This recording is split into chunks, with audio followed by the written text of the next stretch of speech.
Hey, how you doing? My name is Chris. Welcome to my shop. I got some presents in the mail yesterday. Yeah, that should be the Rikon, model number rk50122. It's a combination sander, a 10-inch disc and a 6x48 belt sander, and it was recommended to me by several people, knowing that they had intricacies about it that they weren't real happy about. But you know what, that's true just about every tool that I own. I mean, there's always something I'd rather have done differently on the tool when I buy it. And these, honestly, what they pointed out were the downsides to this didn't seem to be that big of a deal to me. So I went ahead and got it knowing full well that it came with good recommendations. So I'm going to go ahead and do an unboxing of this today, show you what it's all about. I can't do a review because, as you can see, it's still in the box. So if you're in the market and you're looking for a similar unit, I can give you a look at this one, and maybe that'll help you decide when it comes time for you to purchase one yourself. So let me get my stuff together. I'll get this thing unboxed. We'll put it together, and before this is over with, we'll turn it on. We'll see how she runs. So stick around. We'll do that next.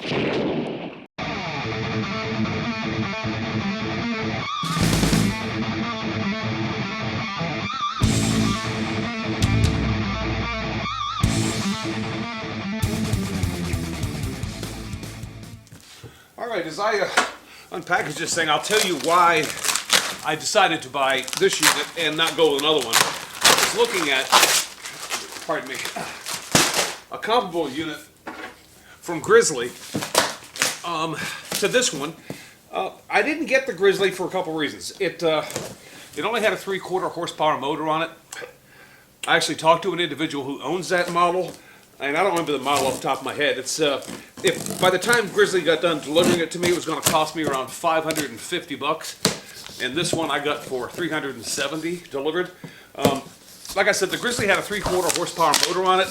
This one has a 1 horsepower, and from the people I've spoke to, this thing is rated excellent in dust collection, and with a sander, that's kind of important. So anyway, owner's manual, obviously. Let me bring the camera over here, give you a look at what's inside the boxes that take this part, okay? All right, let's see what we got here. This looks like part of the disc assembly table, I'm going to guess. Obviously, it's going to have a number of Allen wrenches to go along with this. Miscellaneous hardware, I'm going to assume for the stand. This actually comes with a stand, and these are probably the stand parts right here. Yeah, they're a little heavy. Oh, yeah. Get those put together. This is going to be part of the, I'm going to assume, part of the belt assembly table. Obviously got a little miter gauge. Looks like it's a T-track. And then just some, looks like rubber feet for that stand. Let's see what we got under here.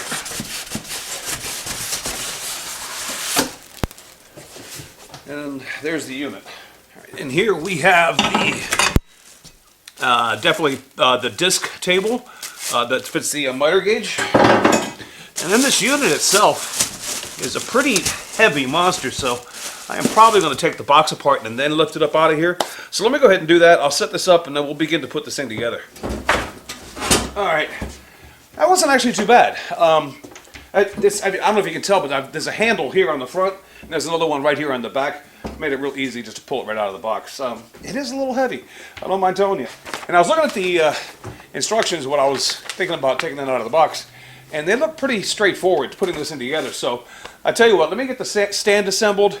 I'll get this mounted on the stand, and I'll give you a look at it once I have it all put together, because this is easy enough. If you get one of these, you don't need my help to put it together, because it's pretty much nothing more than just some nuts and bolts. Matter of fact, they say the only thing you need to put it together is a Phillips head screwdriver and a 10mm wrench. That's all it requires. So let me get that done real quick and then we'll get back to it.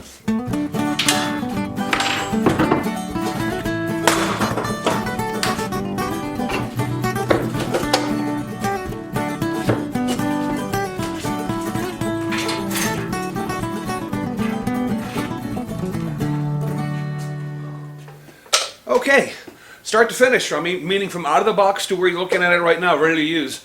Maybe took me a little over half an hour, and I wasn't exactly rushing either, so it's a pretty straightforward assembly, and the instructions are really good too, so easy enough. I tell you what, let me bring the camera in, and I can at least show you some of the features that are on this machine.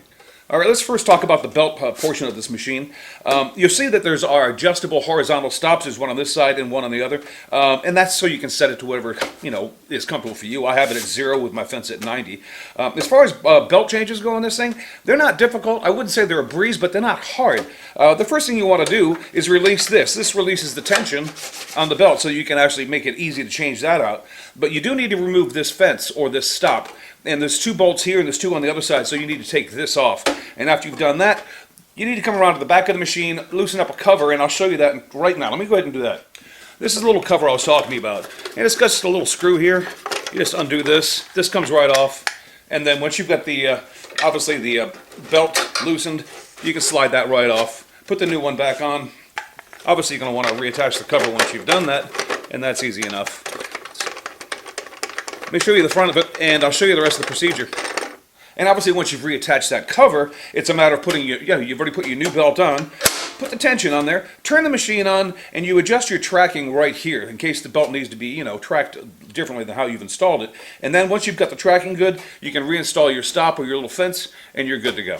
This is the dust port on this machine. I've got to point this out. This is not a standard dust port. At least it's not standard for either shop vac that I have. So I'm going to have to get an adapter for it. The outside diameter on this dust port is 2 inches. The inside diameter is 1 3/4. So I'm going to need to get an adapter to actually hook my dust collection up to this.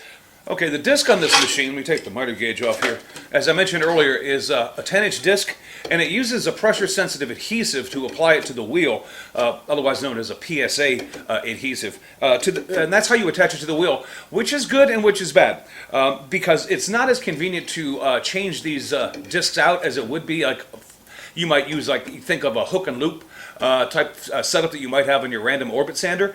That's real quick and real easy to do. This is not so quick and easy to do when you want to change these out. It's for that reason that I probably will only keep like 80 grit discs on this machine, so that when I need to change them out, it's going to be because they're worn out and I'm just going to replace them. But it's not that difficult either. You just get a putty knife and you start peeling the paper off, and you do it all the way around until you get the whole thing off, and then you put the new one back on the same exact way you took the other one off. It's really not that difficult. But it's not exactly a breeze either. But this isn't going to need to be changed that often for me, so I didn't think it was that big of a deal. To adjust the angle of this table for your disc, pretty simple and pretty kind of cool little feature. All you do is you loosen up this nut right here, and then this is actually on a gear-driven situation to where you can raise and lower this to virtually any degree that you would like, and then return it back to 0 on your stop. Tighten this down, and you're good to go again. Okay, the last thing I wanted to show you on this was that this belt actually changes vertically as well. You don't need to leave it in a horizontal position. If you want to bring this up to 90 degrees to where you're actually sanding end grain or something like that on this fence, there's one thing that is kind of a pain, but it's not that big of a deal. As often as I'm going to be moving this, it wasn't a big deal to me, maybe to you. But in order to change the position of this and loosen this up so you can get this into a vertical position, is you need this Allen key. And there's a little bolt right there. You just loosen that bolt up, bring this up to whatever angle you're looking for, tighten it back down, and you're good to go. If you want to set it back to horizontal, obviously loosen it back up, let it fall down to those stops I mentioned earlier, tighten it back up, and you're good to go. Guess the important thing here is don't lose this Allen wrench. So that's pretty much it. 6 by 48 inch belt, 10-inch disc, 1 horsepower motor. That was pretty much what sold me on this unit, because it was exactly what I was looking for. This machine, I don't think is going to bog down with that 1 horsepower motor on it.